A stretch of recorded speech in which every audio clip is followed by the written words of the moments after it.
ওয়াজের নামে কি মিথ্যা কাহিনী বলা হয় দেখুন।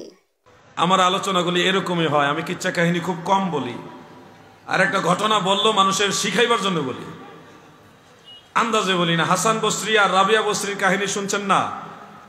শুনছেন না? আর সে আজিমের পায়ার নিচে লুকাইছে, কালবের ভিতরে লুকাইছে। হ্যাঁ, এরপরে রাবিয়া বসরি বিয়ে বসার জন্য হাসান বসরির বা হাসান বসরি রহমতুল্লাহ আলাই রাবিয়া বসরিকে বিয়ে করতে চাইছে। দুনিয়াতে বিয়ে হয় নাই, আখেরাতে বিয়ে হবে, হাসরের ময়দানে বিয়ে হবে, জান্নাতে বিয়ে হবে। এই কাহিনী শুনছেন না?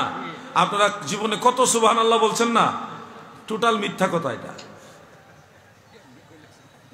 একবারে টাটকা মিথ্যা ওয়াজ এগুলি। আরেকজন বলতেছে হযরতে হাসান বসরি ওয়াইস আল করনি রহমতুল্লাহ আলাই নবীর মহব্বতে 32টা দাঁত ভাঙ্গা 32টা কুফরি করছে। নাউজুবিল্লাহ। চিন্তা করছেন? এই ধরনের বক্তাদের ওয়াজ আপনারা আবার শুনেনও বেশি, আপনাদের ভালোও লাগে বেশি। আমিও জানি হাসান বসরি কাহিনী। মনে রাখবেন, হযরতে হাসান বসরি রহমতুল্লাহ একজন তাবেঈ, জলিলুল কদর তাবেঈ। উনি শেরে খুদা মাওলা আলী রাদিয়াল্লাহু আনহুর মুখের থুতু মুবারক পান করছে শিশুকালে। আর হাসান বসরি রহমতুল্লাহ আলাইহির পরে হযরতে রাবিআ বসরি, ওনার মাজার জিয়ারত করে আসছি আমি। ওনার মাজার হলো ফিলিস্তিনে, মসজিদুল আকসার একটু দূরে। ওয়াত্তিনি ওয়াজ-যাইতুন, জাবালে জাইতুন যেটাকে বলা হয়, যে পাহাড়ের কথা সূরা ৩-এর মধ্যে আসছে, ওই পাহাড়ের পাশেই হলো হযরতে রাবিআ বসরি। ওনার নাম কিন্তু রাবিআ না, উনি ওনার মা বাবার চতুর্থ কন্যা সন্তান ছিলেন। চতুর্থ কন্যা সন্তান বিদায় ওনাকে রাবিআ বলা হতো। উনার সময়কাল আর হাসান বসরি রহমতুল্লাহ সময়কাল এক সময় না, মানে জীবনে কোনোদিন রাবিআ বসরি হযরতে হাসান বসরি সাক্ষাৎই পায় নাই। আর আমরা ওয়াজ বানাইছি, ওনারা দুইজন তাসাউফ নিয়ে চর্চা করতে করতে আরশে আজিমের খুঁটির নিচে গিয়ে লুকাইছে। আর জীবনে কত সুবহানাল্লাহ কইছি, কি কইছি না? সুবহানাল্লাহ যে কত কইছি। তো যাই হোক, আবার কেউ নিজের উপরে নিয়েন না। আমি যেটা বলি যাচাই বাছাই করেই বলি এবং রিসার্চ করেই বলতেছি যে এই কাহিনীগুলো মুখরোচক কাহিনী, সুন্দরও লাগে, আমাদের শুনতে ভালোও লাগে, কিন্তু অরিজিনালি সত্যটা একটু যাচাই বাছাই, একটু স্টাডি করবেন।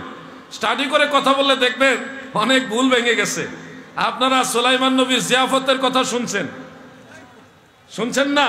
সুলাইমান নবী সারা ওয়ার্ল্ডের সমস্ত পশু পাখি, মানব দানব সবাইকে মেহমানদারি করার জন্য আল্লাহর কাছ থেকে অনুমতি চাইছে। আল্লাহ না করছে, এরপরে উনি জোর করে অনুমতি নিছে, নিয়ে 6 মাস ধরে খাবার রান্না করছে। কয় মাস? তাও আবার শুধু মানুষ দিয়ে না, জিন জাতি দিয়েও রান্না করাইছে 6 মাস। 6 মাস পরে আল্লাহ তাআলাকে বললেন, আমি এখন খাওয়াইতে চাই। কারে খাওয়াবো? কারে দিয়ে শুরু করব?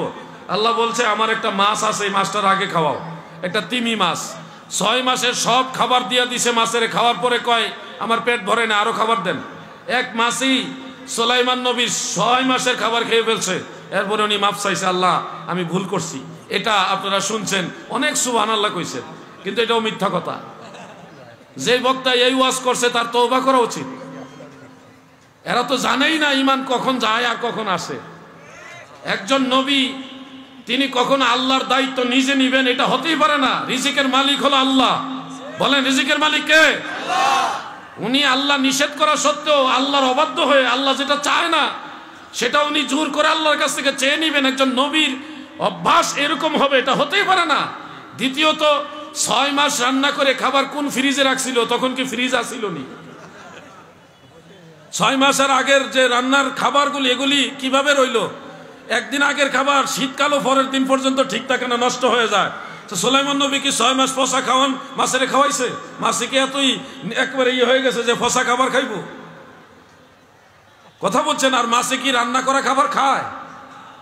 এই ধরনের যে কিচ্ছা কাহিনী, মুখরোচক কাহিনী, আমি বললো আপনারা সুবহানাল্লাহর বন্যা বসাই দিবেন, কিন্তু এগুলি মিথ্যা কথা ভাই, এগুলি বলা যাবে না। এগুলি নবুয়তের শানের খেলাফ, নবীদের সাথে বেয়াদবি।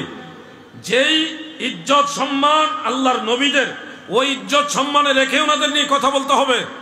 তো যাই হোক বন্ধুরা, আপনারা দেখতেই পারলেন মাহফিলে এসে ওয়াজের নামে বক্তারা কত মিথ্যা কাহিনী বলে যায়। ভিডিওটি ভালো লাগলে অবশ্যই শেয়ার করে দিবেন। আসসালামু আলাইকুম ওয়া রাহমাতুল্লাহি ওয়া বারাকাতুহু।